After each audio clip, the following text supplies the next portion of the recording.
Next contestant, he has a heart of a lion, and I doubt if anybody trained harder than this guy. When you do a set, you do one for mama, the babies, everybody. This guy's a first class and a monster at 260 pounds, Mr. Dorian Yates. I remember Flex Wheeler once said, I never saw Dorian as beatable. When Dorian walked on the stage, we never saw that. What the hell is this? It's not possible to be training harder or more consistently or more dedicated than me, because I couldn't give a single ounce more. I trudged through that snow up past my knees to the gym, and I thought to myself, you know what, those fuckers in California right now, they're driving their Porsche, their Ferrari out in the sun, going to the beach. I'm here trudging through the snow, and they're gonna pay for that. Beaucoup de gens jouent le jeu, certains le gagnent, mais très peu le transforment complètement. Le 6 fois, Mr. Olympia Dorian Yates a imposé une domination impitoyable de 1992 à 1997 et a marqué le début de ce que l'on appelle aujourd'hui l'ère des monstres massifs, une époque qui influence encore le culturisme à ce jour. Dès qu'il est monté sur scène aux Jeux Olympiques de 1992, le culturisme a été transformé à jamais. Surnommé The Shadow, Dorian gardait un profil bas en Angleterre chaque année avant d'apparaître sur la scène américaine, plus massif et plus sec que jamais, avec une combinaison de volume et de définition encore jamais vue. Il a laissé ses concurrents se battre pour la 2e place pendant 6 années. Mais sa domination n'a pas été exempte de controverses.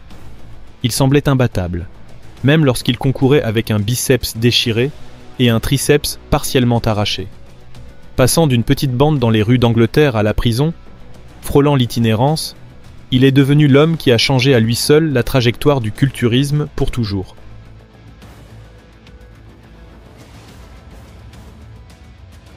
Voici l'histoire du monstre de masse original. J'ai une question qui, à ma connaissance, n'a jamais été posée. C'est à propos de ton nom. Ton nom est Dorian Andrew, le mien est KZ. Alors quelle était ta relation avec ta mère? Et avec ton père? Eh bien, j'étais probablement plus proche de ma mère parce qu'elle était là tous les jours. Mon père entrait et sortait. Il n'était pas vraiment à la maison, il faisait sa vie, donc peut-être que j'essayais d'attirer son attention. Mais après sa mort, je suis sûr que cela a été un facteur déterminant pour réussir. J'ai perdu mon père assez jeune, puis on a déménagé à Birmingham avec juste ma mère. Elle s'est remariée, mais ce nouvel homme est mort lui aussi assez vite. C'était donc une période assez tragique. J'étais un garçon qui entrait dans la puberté, j'avais 13 ans, et mon modèle masculin venait de disparaître.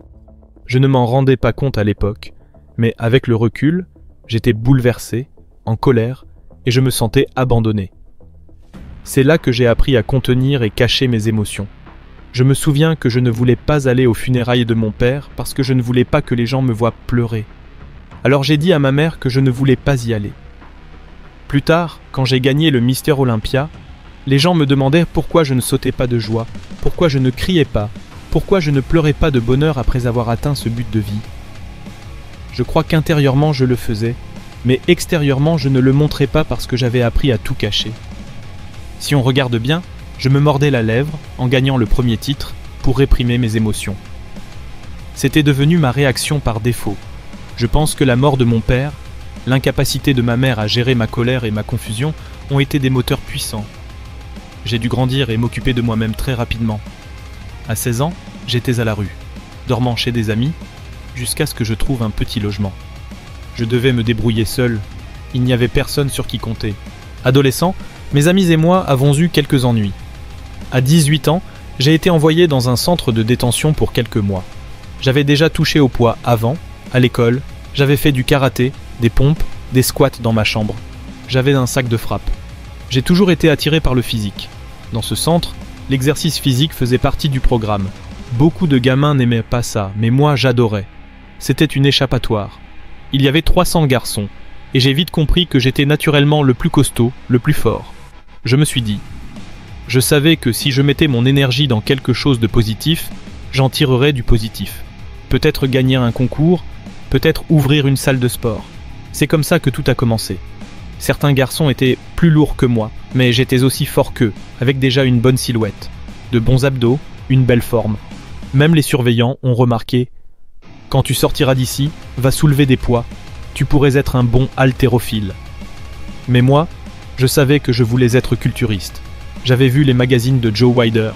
Je connaissais certains culturistes. C'était ce chemin que je voulais suivre. Ayant perdu mon père, n'ayant pas de modèle masculin, les gars dans les magazines sont devenus mes pères de substitution.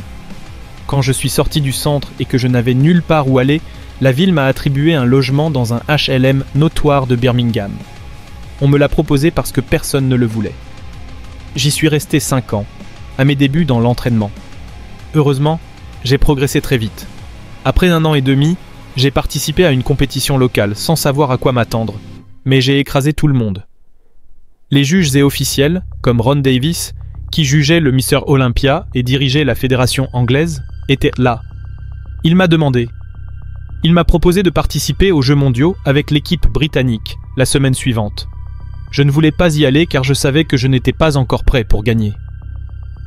Mais j'ai été persuadé et j'ai fini 7e sur 13, parmi les meilleurs amateurs du monde. L'année suivante, j'ai gagné les championnats britanniques. Je me souviens, 2000 personnes hurlaient, prenaient des photos, mais je suis rentré chez moi et il n'y avait aucune caméra, aucun accueil triomphal. Je suis retourné dans mon petit appartement, sans tapis, sans vrai lit, juste un matelas, pas de voiture. Tout mon salaire allait dans la nourriture, l'entraînement, les transports. Mais j'étais désormais champion britannique. Techniquement, je pouvais passer pro. J'ai décidé de participer au Night of Champions à New York, ma première compétition professionnelle. Je m'étais dit que si je ne finissais pas dans les 5 premiers, j'abandonnais le culturisme. Je suis monté sur scène, j'ai posé, et le public a commencé à scander. J'ai fini 2e derrière Mohamed Benaziza. Joe Weider a dû voir quelque chose en moi, car il m'a invité à Venice, en Californie, pour une séance photo pour ses magazines, au Gold's Gym, le rêve de tout culturiste. When I went to my first pro show, which was in Night of Champions in New York, came out and did my posing, and it was quiet, and then slowly the whole audience started going, Dorian, Dorian, Dorian. They must have been like, who's this guy, who's this guy, who's this guy? Yeah. I got second at that contest to Mohamed Benaziza, and Weider must have seen something in me that was unique, because I got invited out to Venice, California to do the shoots for the Weider magazines at the Gold's Gym, and that's every bodybuilder's dream at that point. And then Vince McMahon from WWE, he started a bodybuilding federation. The World Bodybuilding Federation flexes its muscles at the first WBF Championship, live June 15 at the Trump Taj Mahal in Atlantic City. And Tom Platz, who was my hero, one of my heroes, was like repping, you know, he was the guy that was putting this thing together. And they contacted me and they offered me something like 170 grand a year to go and be with that federation. That's money at that time. I had nothing. I had nothing. Crazy. And then, you know, Mr. Olympia is every bodybuilder's dream. So I would have to give up on that dream to go with the Wrestling Federation. So I made a tough decision and I said, I'm going to turn down this money because I got faith in myself. I will get that money and more if I stick to this path and I win Mr. Olympia. I got second in the first Night of Champions, and then I came back the following year and I won that, and I did improved. And then people and myself were thinking, I could maybe take this guy. And I had to change my mental approach from, wow, it's Lee Haney's Mr. Olympia, to like, no, hold on. It's 2 arms, 2 legs, lifts weights, and one thing I can guarantee, he does not train as hard as me. Fantastic. I'm on top of the world now. How on top? We looking for 8? Well, we have to take it a year at a time. J'ai fini 2e derrière Mohamed Benaziza. Joe Weider a dû voir quelque chose en moi, car il m'a invité à Venice, en Californie, pour une séance photo pour ses magazines, au Gold's Gym, le rêve de tout culturiste. Puis Vince McMahon, de la WWE, a lancé une fédération de culturisme, la WBF. Lors du premier championnat de la WBF en direct à l'Atlantic City, Tom Platz, l'un de mes héros, m'a contacté. Ils m'ont proposé $170 000 par an pour rejoindre leur ligue, une somme énorme à l'époque. Mais en 1991, Lee Haney avait remporté son 7e Sandow, et on s'attendait à ce qu'il en gagne un 8e avant de prendre sa retraite. C'était censé être mon premier Mr. Olympia, et les gens pensaient que je serais dépassé par l'événement, intimidé. Mais je savais que j'étais prêt mentalement. Je croyais en moi. J'étais venu montrer à tout le monde ce que j'avais construit. Mais une fois que les préjugements ont commencé, Dorian Yates, alors âgé de 29 ans, a clairement montré qu'il ne comptait pas simplement céder la victoire aux vétérans, qui fut surpris cet après-midi-là lors du préjugement. On disait que Dorian Yates d'Angleterre était, livre pour livre, le seul qui pouvait vraiment détrôner Lee, et nous allions voir s'il en était capable. Alors, entrons dans les coulisses du championnat Mr. Olympia 1991. Ce jour-là, Dorian faisait ses débuts au Mr. Olympia, montant sur scène avec des signes d'une masse exagérée, ce qui allait plus tard définir l'ère des monstres de masse. Et Haney se retrouva rapidement face à une véritable concurrence qui lui soufflait dans le cou. J'avais l'habitude d'être le dernier à enlever mon survêtement. Je jouais à de petits jeux mentaux parce que je savais que tout le monde attendait de me voir, alors je les faisais attendre, histoire de détourner leur attention. Leur énergie était absorbée par moi. Lee, mec, me l'avait fait. Je me souviens qu'il l'a dit dans un podcast, qu'il faisait ça. Il disait que je lui avais rendu l'appareil, pour se défendre. Je ne sais pas si ça l'a vraiment affecté, mais oui, un peu quand même. Il était là, et tu sais, j'étais juste content de le regarder. Et soudain, il a enlevé son survêtement et a montré son dos. Son dos était incroyablement massif. Je me suis dit « Oh !» L'Anglaise est sortie sous une ovation énorme. Depuis sa victoire à la Night of Champions, il avait pris encore 5 livres. Son physique final de 240 livres avait nettement évolué. Plus de contrôle, plus d'épaisseur dans le haut du dos, les bras et les pectoraux plus développés, une silhouette plus effilée grâce à une taille affinée, des dorsaux encore plus impressionnants. Le public a acclamé chaque pose obligatoire, et l'anticipation d'un duel entre lui et Haney grandissait à chaque instant. Ils étaient tellement au-dessus des autres que les juges n'ont gardé que les deux sur scène pour le combat final. Alors, Lee Haney est Mr. Olympia au moment où je débute, tu vois ? Je l'observais depuis l'Angleterre, une vraie inspiration, un grand gars. J'étais un fan en fait. Mais maintenant, je vais concourir contre lui. Alors j'ai compris que je ne pouvais plus être un fan. Je devais être impitoyable. Peut-être que je pouvais le battre. Peut-être que j'étais meilleur que lui. Pourquoi pas ? Je savais qu'il ne s'entraînait pas aussi dur que moi. Il y avait un gars à New York qui m'a raconté une histoire que j'ai ensuite découvert être totalement fausse. Il disait « Fais attention à Haney sur scène, c'est un dur à cuire. » Je lui ai demandé ce qu'il voulait dire. Il disait que Haney essayait de t'intimider, qu'il pouvait te bousculer, te marcher sur les pieds, ce genre de choses. Bref, il voulait s'imposer et dominer la scène. J'étais là. Je devenais excité. J'étais sur scène. L'appel retentit. Il ne reste que Haney et moi. Ce qui est rare. On savait que c'était le duel final pour la première place. Je commence à marcher vers lui et il me fait un sourire amical. Je lui réponds avec un visage impassible. Puis je vais sur scène et pendant les pauses de transition et les pauses relaxées, je me place, exprès pour le heurter. Je lui ai donné un coup de coude, oui. Je l'ai fait 2 ou 3 fois pour qu'il comprenne. Puis pendant une pause, Haney a écarté les bras et moi j'étais derrière lui et je l'ai vu du coin de l'œil me cogner avec son coude. Je crois qu'il disait en gros « Voilà, à toi aussi ». Même si Dorian a remporté le round de la musculature, Haney l'a surpassé en symétrie et en prestance, remportant ainsi son 8e et dernier titre de Mr. Olympia, un record. Dorian a terminé 2e après un combat serré, un résultat qui, avec le départ à la retraite de Haney, a signalé l'arrivée de l'Anglais comme l'homme à battre en 1992. Sortir de Norvège et finir 2e pour ton premier Olympia, c'était quelque chose de très rare à l'époque, oui. Des gars comme Ronnie Coleman, Jay Cutler et tant d'autres avec des physiques incroyables ont mis des années à grimper les échelons. Toi, tu es passé directement dans le top 2. Et le gars que tu as poussé pour le titre a dit « En 1991, Dorian a rencontré l'homme qui a changé sa manière de s'entraîner. Quelqu'un m'a présenté à Mike quand j'étais à Venise. Mike était l'un de mes héros quand j'ai commencé. J'aimais son physique. Il était puissant, solide, massif. Mais c'était surtout son intellect qui m'a marqué, le plus gentil et le plus grand de tous. Apparemment, Dorian Yates a été motivé à s'entraîner sérieusement après avoir vu mes photos, lu mes articles, acheté et étudié mes livres. Il était plus intelligent que le culturiste moyen. Il a compris la théorie de l'entraînement à haute intensité, en a reconnu la validité, l'a appliquée, et il a gagné les championnats britanniques. Puis, la Night of Champions. Il avait adopté la théorie de l'entraînement à haute intensité d'Arthur Jones et de Mike Mentzer, ce qui l'avait attiré car cela avait du sens à ses yeux. C'était logique, et son esprit fonctionnait avec la logique. les mathématiques et les lignes droites. En réalité, Dorian était tellement analytique qu'il avait enregistré tous ses entraînements depuis 1983. J'ai noté tous les entraînements que j'ai faits de 1983 à 1997, avec des remarques en dessous. Combien de poids j'ai utilisé, quel exercice, combien de répétitions j'ai fait, et chaque mois, je faisais un contrôle, je fixais des objectifs pour le mois suivant. Avant les Jeux Olympiques de 1992, il commença à adopter les principes du HIIT et s'entraîna avec Mike Mentzer à la Gold's Gym. Fan clair de la méthode, Dorian suivit les conseils de Mike sur l'intensité de l'entraînement et sur le nombre de séries nécessaires pour une croissance musculaire optimale.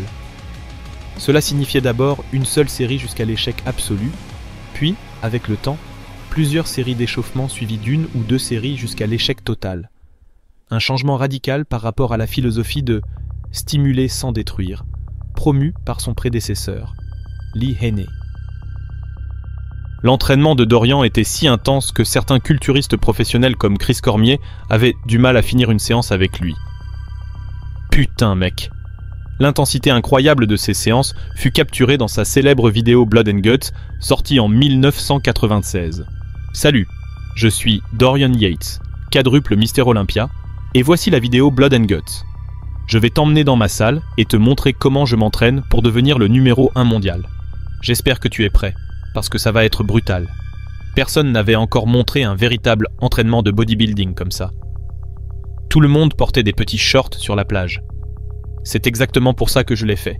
Avec une méthode d'entraînement intense et précise, et Haney désormais hors course, Dorian était prêt à régner sur l'Olympia.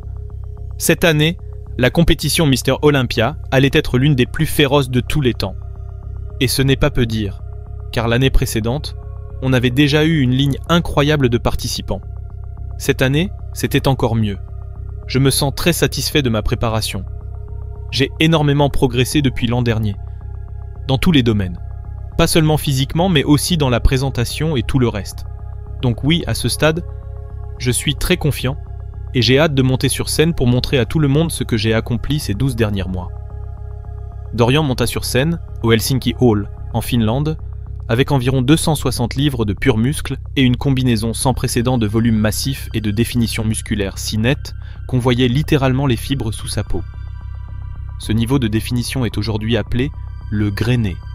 Quand Dorian est monté sur scène, personne n'avait jamais vu ça. C'était quoi ce corps? Ce niveau de masse, de volume? Dorian avait changé la donne.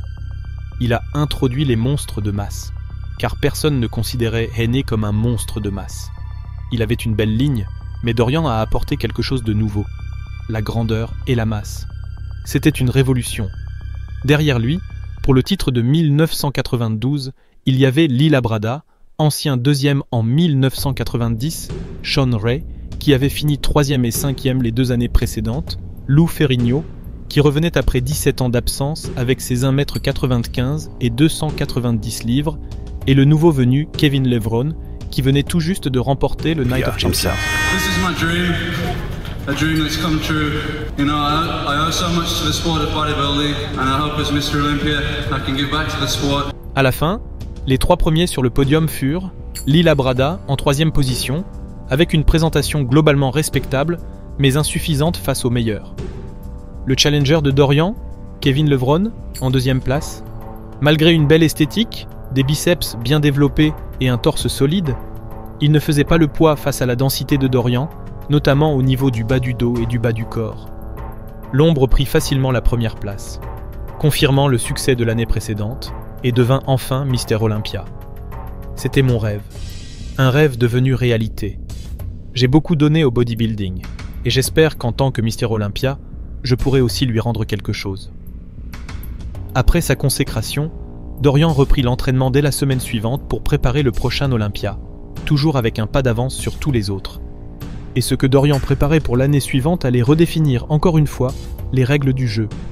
Si 1992 fut un tournant dans la carrière de Dorian, 1993 allait être son année de consécration totale, une période où il se détacherait tellement de ses concurrents que l'Olympia de cette année-là ressemblerait à une bataille pour la 2e place.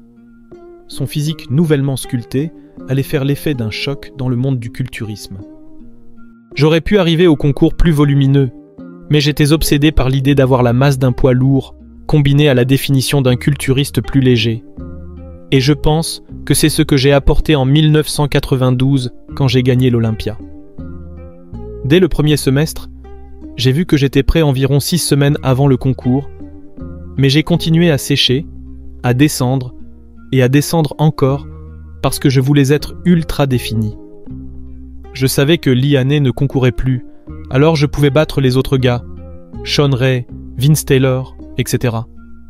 Par la taille, même en perdant un peu de masse. Donc, en 92, j'ai sacrifié un peu de volume pour une condition extrême. Mais, avec le recul, je me suis rendu compte que j'avais sacrifié trop de muscles. Je me suis dit, si je ne fais pas ça l'an prochain, je peux arriver beaucoup plus gros. Le sommet, ou ce que beaucoup considèrent comme le sommet absolu du culturisme, fut probablement cette année 1993, quand tu as fait ces fameuses photos en noir et blanc. C'était encore Kevin Horton. Il m'a dit « Peter McCove était le rédacteur en chef du magazine Flex. Il était britannique et tous les gars qui s'entraînaient à Venice, en Californie, avaient l'habitude de se rendre dans les bureaux de Wilder. Peter a dit que lorsqu'ils sont arrivés, il a dit qu'il les avait déposés sur la table et qu'il a vu leur visage se décomposer, complètement démoralisés. À partir de ce moment-là, tout le monde se battait pour la 2e place, et pour eux, c'était la première. Ils étaient donc mentalement battus avant même la compétition, ce qui n'avait pas d'importance, car physiquement, ils allaient être battus au Civic Center d'Atlanta, en Géorgie. Une foule d'athlètes se préparait à défier le champion en titre, Shawn Ray, Lee Labrada, Kevin Levrone et le nouveau challenger, Flex Wheeler, qui avait remporté l'Ironman Invitational et l'Arnold Classic lors de ses 2 premières apparitions professionnelles. La symétrie et la forme de Flex contrastaient avec la densité et la taille de Dorian. Et leur physique frappant ont fait du Olympia 1993 un incontournable. À ce moment-là, les gens n'avaient vraiment pas encore accepté la place de Dorian sur la scène, car c'était encore un nouveau gars lorsqu'il a remporté le titre pour la première fois. Ils pensaient que ce n'était qu'un coup de chance, mais 1993 a été l'année où Dorian a déclaré qu'il était là pour rester. Il a présenté un physique que personne n'avait attendu. Écoute, il était grand, il n'y a pas de doute, tu ne peux pas l'enlever. La couleur lui échappait sur tout son corps. Son biceps terror était très notable, mais quand il baissait les bras, ses obliques pendaient sur ses pantalons. Donc, pour le coup, tu choisis celui avec moins de défauts. Oublie ça. Je ne dis pas que je suis parfait, mais j'avais moins de défauts ce jour-là, et c'est là que le sport du culturisme aurait pu prendre un tournant et prendre une direction totalement différente qui m'aurait favorisé. Mais je savais pratiquement que lorsque je suis arrivé à la finale, les personnes qui jugèrent ce concours n'allaient pas changer d'avis, mais elles auraient pu faire ce qui était juste, et je pensais qu'elles ne l'ont pas fait cette année-là. Mais cela n'empêcherait pas Dorian de continuer son règne et de revenir en meilleure forme que jamais l'année suivante. Depuis les années 1960, la côte ouest, spécifiquement la Californie, a été un foyer d'activité de culturisme pour les culturistes économiquement orientés. Elle était également le siège de Joe et Ben Wilder, les hommes responsables de la création de Mister Olympia, et si Joe Wilder vous appréciait, cela signifiait des couvertures de magazines, des contrats de suppléments et des apparitions payées. Ainsi, la Californie offrait aux partenaires d'entraînement d'élite l'occasion de s'entraîner dans la Mecque du sport et de l'argent. Malgré le fait de travailler pour Weir, Dorian était contre l'idée de rester aux États-Unis. C'est une des raisons pour lesquelles je suis resté où j'étais, en Angleterre, bien que, tu sais, il y ait eu un peu de pression pour que je déménage en Californie. Je travaillais pour l'entreprise de débroussaillage, et ils auraient aimé que je sois là-bas pour avoir plus d'accès à moi, faire plus de photos, et tu sais, comme tu dis, être à Los Angeles entouré de belles filles, de fêtes, de beau temps, avec Charret et ses types, toujours en Californie, conduisant une Corvette sur la plage. C'est sympa, c'est génial. Mais non, là-bas, on ne faisait pas ça. J'avais peur de me détendre, mec. Parce que si je me détendais un peu et en profitais, peut-être que je perdrais tout à nouveau. Donc je voulais rester isolé, rester au Royaume-Uni, rester à Birmingham, où était ma salle de sport, et garder la tête basse. Toute cette routine, qui est comme un camp d'entraînement, que les gens peuvent faire pendant 2 ou 3 mois avant une compétition. J'ai adopté cette approche toute l'année. Personne ne savait rien de toi, tu étais tranquille sur ta propre île, tu faisais ton truc, tu venais juste et tu gagnais. Je voulais que personne n'entende rien à mon sujet. Je ne voulais pas que personne ne sache trop de choses sur moi. C'est une partie de ma personnalité. J'aime ma vie privée, et ça fonctionne aussi psychologiquement. Les gars me disaient que tu es fou là-bas en Angleterre, et on ne sait pas ce que tu fais. Mais on sait que tu te donnes à fond tout le temps. Donc on doit continuer à se donner à fond. On a cette ombre qui plane sur nous. Sa masse musculaire améliorée, combinée avec la condition physique pour laquelle il était déjà connu en 1992, lui donnait l'apparence d'un géant venu d'une autre planète. Il y avait pas mal de gars imposants cette année-là, mais aucun d'eux ne combinait masse et éclat comme Dorian. Les juges ont placé Dorian Yates, Flex Wheeler et Shawn Ray dans les 3 premiers, et ils ont été comparés côte à côte, même si Shawn présentait un physique respectable. Le seul véritable concurrent pour Dorian était Flex. Flex avait une grande symétrie et une condition physique impressionnante. Certains juges ont décrit son physique comme presque caricatural à cause de son incroyable rondeur musculaire, sa proportion et sa séparation, mais malgré sa grande esthétique, il n'était tout simplement pas un rival pour la musculature de Dorian, qui était dans une ligue à part. Pour la première place cette année consécutive, Dorian, et malgré sa performance incroyable ce soir-là, cela n'a pas été au goût de tout le monde. Dorian a été critiqué pour son ventre gonflé et son excès de musculature, son critique le plus célèbre étant Arnold Schwarzenegger. Dans les années 90, Arnold critiquait le culturisme, qu'il pensait privilégier la masse musculaire au détriment de choses comme la symétrie et l'apparence. Pour cette raison, Arnold a critiqué Dorian à plusieurs reprises pour incarner cet aspect du monstre massif. Arnold et ceux qui défendaient l'âge d'or du culturisme ont demandé des protocoles de tests de drogue plus stricts, pensant que cela ralentirait les excès qui étaient considérés comme en train de gâcher le sport. À moins que nous changions les critères d'évaluation et fassions quelque chose pour arrêter d'utiliser seulement des types avec le cou le plus épais et les muscles les plus gros, mais qui ne sont pas aussi esthétiques, parce que regarde les bons vieux jours quand Steve Reeves gagnait et que tu le voyais sur la plage, tu te disais « j'aimerais bien avoir le corps de ce gars ». Mais ça, tu ne peux pas le dire pour ces gars-là. Cependant, ce n'est pas ce que l'on pouvait dire de ceux qui gagnèrent ces compétitions. Par exemple, beaucoup de ces gars avaient le ventre qui dépassait. Avant, tu devais avoir un corps en forme de V. Les fans des années 90. Les culturistes, en revanche, affirmaient que Dorian repoussait les limites du possible, mais indépendamment de ces débats, Dorian avait établi les standards du culturisme pour les années à venir et tous les autres devaient s'adapter ou périr, car le règne de Dorian à Olympia venait à peine de commencer. Si en 1993, la masse avec laquelle Dorian est arrivé a été une surprise pour tout le monde, en 1994, tout le monde savait contre quoi il devait lutter et ils ont tout fait pour le surmonter. Le Mister Olympia de 1994 a été un choc entre le monstrueux et le classique, mais cela ne s'est pas passé comme prévu. Après avoir terminé 2e l'année précédente avec un physique plus agréable mais moins monstrueux, le prétendant numéro 1, Flex Wheeler, visait une revanche à Olympia cette année-là. Mais cet espoir a été de courte durée, car il a été absent de la compétition après un terrible accident de voiture où il a failli être paralysé. Le champion en titre, Dorian Yates, a également souffert de ses premières déchirures musculaires lors de sa préparation.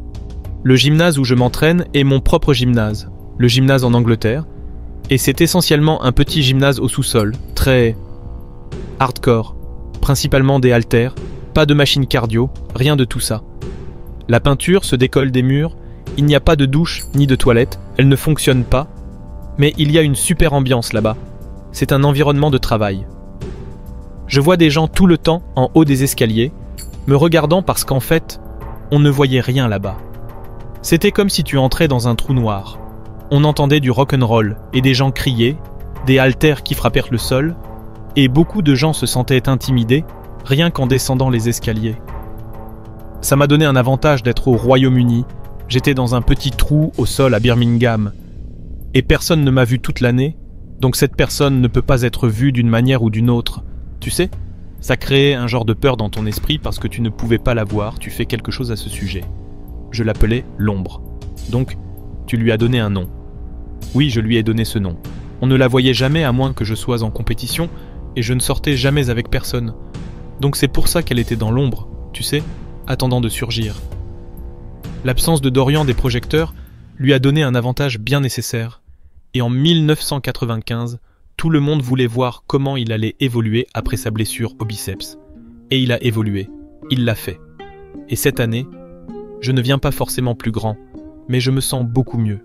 Je suis arrivé avec une meilleure forme, une meilleure définition, une meilleure symétrie. Tout le monde joue mon vieux jeu, moi je joue un nouveau jeu, tu sais. Je doute que quelqu'un ait jamais travaillé aussi dur que ce type. Quand tu fais une série, tu l'as fait pour maman, les bébés, tout le monde. Et comme j'ai entendu, je suis meilleur que jamais. Le monsieur Dorian, et cette année, il est monté sur la grande scène avec une condition physique qui aurait pu surpasser celle de 1993. Shawn Ray avait été si proche du numéro 1 et voulait prendre la couronne cette année. Peu importe combien de personnes me soutiennent, peu importe combien de personnes pensent que je suis déjà là, j'ai besoin de ce trophée pour solidifier ma mission. Et Kevin Levron, qui avait déjà terminé 2e en 1992 et 3e en 1994, était impatient de revendiquer le trône pour lui-même.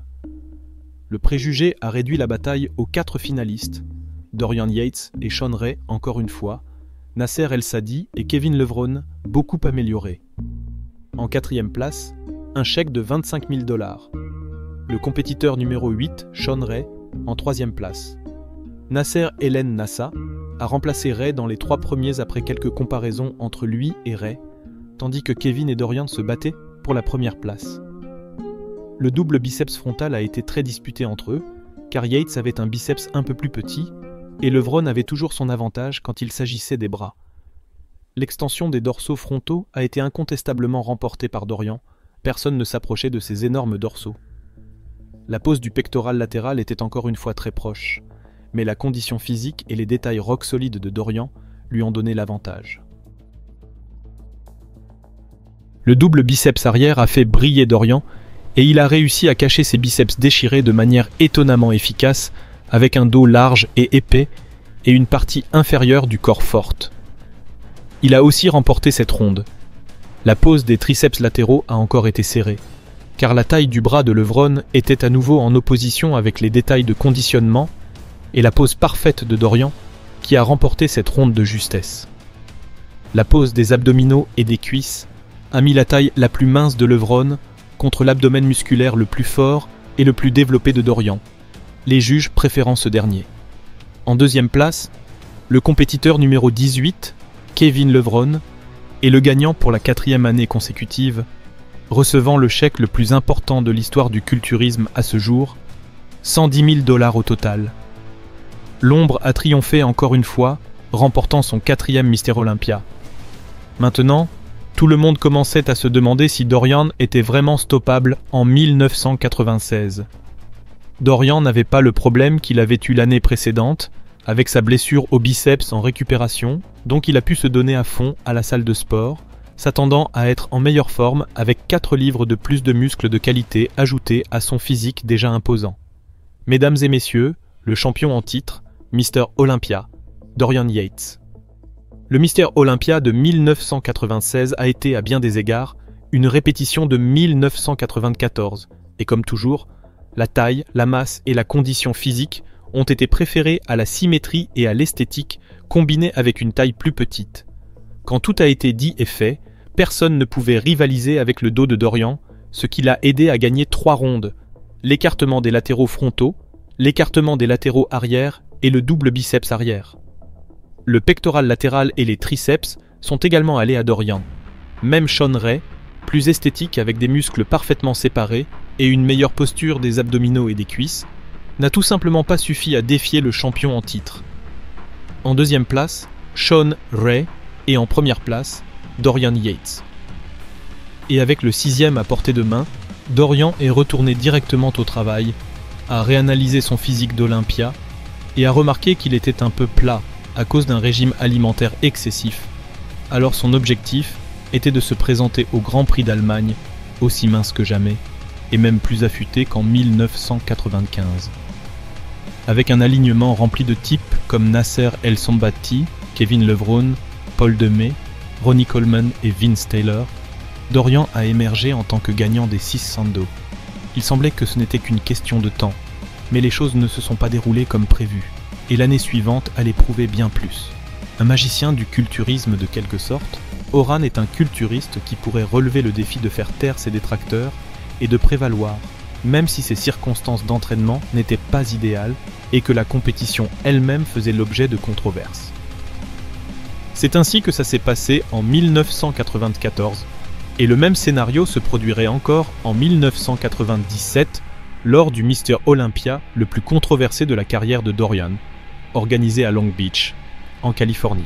Tout ce que j'ai fait pour cette compétition les 3 dernières semaines, avec du cardio sans entraînement avec des poids, tu sais, pour un culturiste, c'est très étrange. J'avais un ami qui était physiothérapeute, on avait un grand dispositif de ballon qui passait sur ton bras et se gonflait et se dégonflait, donc il pompait constamment pour essayer d'extraire ce liquide de la blessure. C'était encore un peu noir et bleu en réalité, et j'ai essayé de le couvrir avec un bronzage, mais on pouvait très légèrement le voir. Je suis entré dans cette compétition dans un état où je n'avais jamais été auparavant, me sentant faible et vulnérable, sans même pouvoir pratiquer mes poses, car j'avais peur de poser trop fort. Je ne connaissais pas la gravité de la blessure avant d'aller aux États-Unis. Ils m'ont dit qu'il y avait environ 95% de décollement du tendon, donc il pendait un peu, donc il valait mieux faire attention. Même en posant, j'étais nerveux, et je n'avais pas cette énergie que j'avais habituellement, l'énergie d'invincibilité, de puissance. Chris, pour moi, aux États-Unis, me disait que presque comme un champ de force m'entourait, l'énergie était très élevée, mais c'est comme ça que je me sentais. Et en arrivant en 1997, je ne me sentais pas du tout comme ça. Donc, pas ma confiance habituelle et aucun niveau d'entrée là-dedans, c'était très difficile pour moi de me concentrer, un peu comme en 1994, cette blessure était l'opportunité en or que Flex Wheeler aurait pu saisir pour détrôner le champion, mais le même scénario se répéterait encore avec une légère tournure.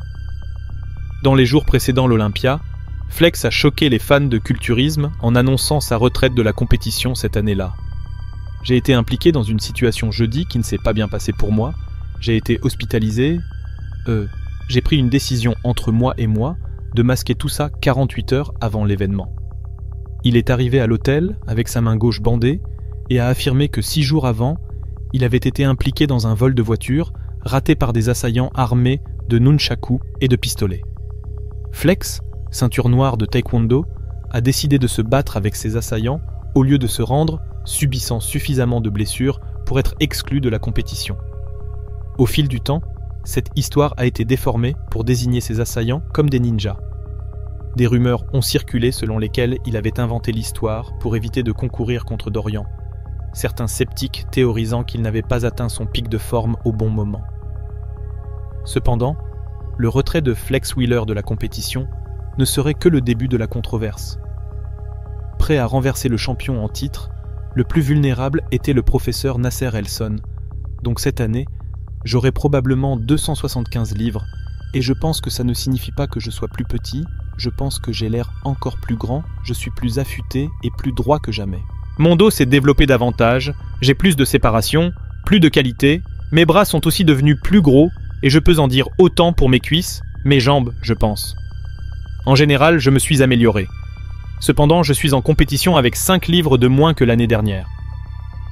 En 1997, Nasser avait mérité une véritable prétention au titre de Mr Olympia, comme en témoignaient 5 victoires lors de compétitions professionnelles et 6 places parmi les 3 premiers, y compris la 3e place en 1995 et 1996, avant d'être disqualifié en 1996 après un test de dépistage de drogue. Mais cette année, il était une menace légitime pour le plus grand prix du culturisme. Nasser est arrivé à la compétition avec un physique bien meilleur, plus grand et plus maigre qu'auparavant, et possédait toujours sa fameuse section médiane symétrique. Et quand les 2 hommes sont montés sur scène, il semblait qu'un nouveau champion serait couronné. Il rivalisait avec Dorian en termes de taille, tout en conservant une qualité esthétique que peu pouvaient égaler. Les préjugés pour 1997 avaient mis en tête les concurrents traditionnels de Dorian, Kevin Iron, Sean Ray et Nasser El, quelqu'un en 3e position pour Ray parmi les 4 premiers. L'affrontement final s'est réduit à Nasser et Dorian. Nasser était au sommet de sa carrière, superbe, même en surpassant un Dorian blessé dans certaines poses. L'avantage majeur que Dorian avait été son dos immense qui impressionnait rarement, mais la douleur de son triceps déchiré a sévèrement entravé sa routine de pose, atténuant un peu tout avantage qu'il avait. Mais quand il est venu le moment d'annoncer le gagnant, ça a dû ressembler à un déjà-vu dans toute l'arène. En deuxième position, Nasser Hélène. Selon le point de vue, c'était l'histoire de Dorian survivant à l'attaque de Nasser, pour devenir 6 fois Mister Olympia ou de Nasser, étant volé dans une autre décision controversée de l'Olympia. De toute façon, c'était la fin du règne du Britannique et de sa carrière de culturisme. On m'a opéré après la compétition pour réparer le tendon, et c'était réussi en ce sens qu'il a été réattaché. Mais le chirurgien m'a dit que le tendon était très déchiré, et qu'une partie du muscle l'était aussi, donc non seulement il était fonctionnellement faible, mais il avait aussi l'air un peu différent. Peut-être que 1997 était le moment où je devais faire ma dernière compétition, et la blessure a simplement forcé ce point. Je me souviens d'avoir commencé ma préparation pour l'Olympia en 1997, et d'une manière ou d'une autre, je n'avais pas l'enthousiasme que j'avais eu avant, ça commençait à devenir un travail, et je commençais à penser à ce que je ferais après cela. Quelque chose en moi me disait que j'avais besoin de changer de direction. Mais après l'opération et quelques mois de rééducation, puis en recommençant à m'entraîner, il est devenu assez évident pour moi qu'il y avait un grand déséquilibre maintenant entre le côté gauche et le côté droit, ce qui rendait l'entraînement impossible. C'était ma décision, et maintenant c'était traumatisant car cette décision m'échappait. Je suis tombé dans une profonde dépression, pour être honnête, et ce n'était pas seulement le retrait forcé du culturisme. Il y avait d'autres facteurs dans ma vie qui se produisaient, mais ils semblaient tous arriver en même temps. Je ne savais presque pas qui j'étais sans ce tout en compris. Il n'est pas parti. Que vais-je faire maintenant? Qu'est-ce que je vais vraiment faire? Et qui suis-je après la retraite? Dorian semble s'être retrouvé après avoir laissé derrière lui le monde du culturisme. Il s'est embarqué dans un voyage spirituel mettant en avant le yoga, le pilates, la marijuana et les hallucinogènes. Et beaucoup de gens te demandent maintenant, Dorian, tu soulèves des poids? Oui, non, je ne soulève même pas de poids, c'est vrai, je ne soulève même pas. C'était, et c'est toujours une figure controversée dans le culturisme. Quelqu'un qui a refusé de s'entraîner comme la plupart des gens, a refusé de s'entraîner là où la plupart des gens s'entraînaient, et a refusé de se voir comme la plupart des gens se voient. Et, pour le meilleur ou pour le pire, il a juste déplacé le culturisme de l'ère esthétique à l'ère des monstres de masse, évoluant le sport d'une manière que personne avant lui n'a pu. J'ai la réputation d'être très sérieux et de ne jamais sourire, surtout sur scène. Mais ce que les gens doivent comprendre, c'est que lorsque je suis sur scène, quand je suis à la salle de sport, c'est mon travail, et pour moi, tu sais, c'est sérieux, je le prends au sérieux.